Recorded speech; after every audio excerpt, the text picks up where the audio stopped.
गाँव मैं इस वक्त मौजूद हूँ जलगांव लोकसभा क्षेत्र में।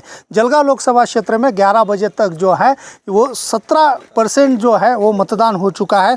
इस वक्त मेरे साथ पूर्व केंद्रीय मंत्री अन्ना साहब M.K. पाटिल मौजूद है। उम्र के 88 साल के हैं अन्ना साहब।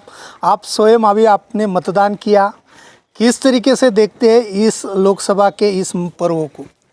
देखिए, ये मतदान जो हो रहा है वो देश के लिए विकास करने के लिए हो रहा है। इतना ही नहीं, लोग बड़े उत्साह से आ रहे हैं और मतदान कर रहे हैं और वो सोच रहे कि जैसे मोदी जी की गारंटी के 10 पॉइंट जो है वो हमारे देश के लिए आगे के लिए बहुत बढ़िया और बहुत अच्छे रहेंगे। इसीलिए हम लोग पूरे देश के भविष्य के लिए, सारे समाज के लिए, सारे कैटेगरी के लोग, जैसे मान लो किसान लोग या मजदूर लोग या कोई भी दूसरे व्यवसाय के लोग होंगे, उसके लिए जो कुछ होगा वो बहुत अच्छी तरह से होगा। और इस भविष्य संभालने के लिए हमारे मतदाता बहुत उत्सुक है और वो ज़रूर मोदी की गारंटी पर काम करेंगे। अन्ना साहब, जैसे कि आप कह रहे हैं कि किसानों के मुद्दे हो या कई मुद्दे हो, इन मुद्दों को लेकर तो चुनाव हो ही रहा है, लेकिन कहीं ना कहीं महाराष्ट्र की जो आंकड़ेवारी जो है, जो वोटरों की जो संख्या है, वो कहीं ना कहीं घटते हुए नज़र आ रही है। आप ये देखिए, ये जो टाइम है बहुत हार्ड समर का टाइम है और समर में लोगों को बहुत दिक्कतें होती है।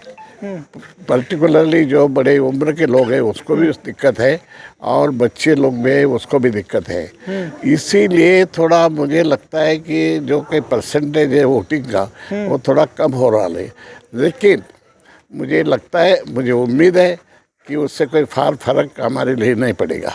आपने इसी लोकसभा क्षेत्र का नेतृत्व किया है, पिछले कई साल तक आप सांसद रहे हैं, लेकिन इस टाइम जो है किसान जो है वो कहीं ना कहीं नाराज भी दिखाई दे रहा है। क्या सच में आपके लोकसभा क्षेत्र में किसानों की समस्या है?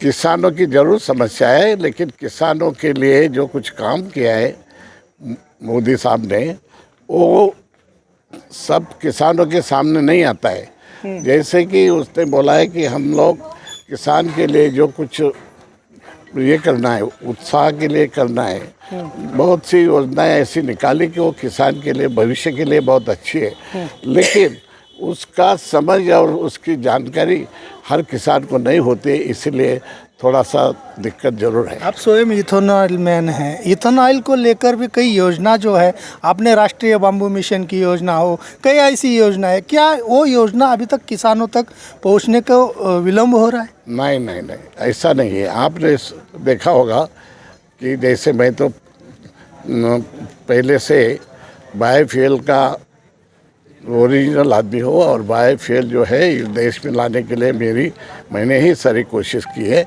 और इतना ही नहीं, बायोफ्यूल के प्रोग्राम के अंदर जो कुछ किसान के प्रोडक्ट है, मान लो मेज़ है, ज्वार है या कोई भी दूसरा ग्रेन प्रोडक्ट हो, ऐसे प्रोडक्ट के यूज़ सारे इथेनॉल बनाने के लिए अब और बायोफ्यूल बनाने के लिए होता है। तो वो सारे चीज़ें के लिए कीमत आई तो किसको मिली? ये सारे किसानों के लिए मिली है। तो मुझे लगता है कि जो कुछ थोड़ा बहुत गई समझ है या थोड़ा बहुत दिक्कतें लगती है, वो समझ में आने के लिए टाइम लगेगा। और मैंने बाम्बू के लिए भी जैसा कोशिश किया वो इसीलिए किया, नेशनल बाम्बू मिशन का फॉर्मेशन जो हुआ और जो उसका ये किया है उसका ही मैं प्रमुख हूँ और उसके माध्यम से भी किसानों के लिए जो प्रचार प्रसार होना है वो बहुत ज़रूर से ज़्यादा हो रहा है। हाँ, थोड़ा महाराष्ट्र में कम है क्योंकि सरकार जो होती है तो सरकार के हाथ में थोड़ा सा उसके बारे में जानकारी कम है, लेकिन बाकी राज्यों में पर्टिकुलरली मध्य प्रदेश हो या साउथ हो, उस पर बहुत उसका प्रचार हुआ। और मुझे लगता है कि ये 3 साल में, क्योंकि उसके अनाउंसमेंट तो अभी हुई है 4 साल के पहले, लेकिन उसका जो इम्प्लीमेंटेशन हुआ बाम्बू मिशन का वो बहुत जोर से हुआ है और सरकार ने भी उस पर बहुत ध्यान दिया है। अन्ना साहब, और एक किसान के आखिरी लिए सवाल है आपको, क्योंकि जो युवा है वो भी मतदान करने के लिए कहीं ना कहीं पीछे दिखाई दे रहे हैं। क्या आप अभी ये आखिरी जो आपका जो अभी ये और एक चरण महाराष्ट्र में बचा हुआ है, ये तो चौथा चरण चल रहा है, क्या आह्वान करेंगे? मुझे लगता है सब लोगों को तो आह्वान पहले ही हमारे मोदी साहब ने दिया है और इसी तरह से हम लोगों को बताएंगे कि युवा के लिए, आगे के लिए बहुत सा देश के लिए अभिमान की बात है कि हम दुनिया में कम से कम अभी तो 5 नंबर पर हो फाइनेंशियल मैटर में, लेकिन हम लोग युवा के माध्यम से युवा के साथ ये देश दुनिया में कम से कम तीसरे पद पर आ जाएगा और ये हमारी गारंटी है। और हम लगते हैं कि इसके लिए ज़रूर कोशिश करेंगे और हमारे युवा लोग उसमें भाग लेंगे। बिल्कुल, यहाँ पर युवा लोग निश्चित तरीके से आगे आकर भाग लेंगे और ये लोकतंत्र का महापर्व बनाएंगे। कैमरा पर्सन विकास के साथ दीपक चौहान, सुदर्शन न्यूज़, जलगांव।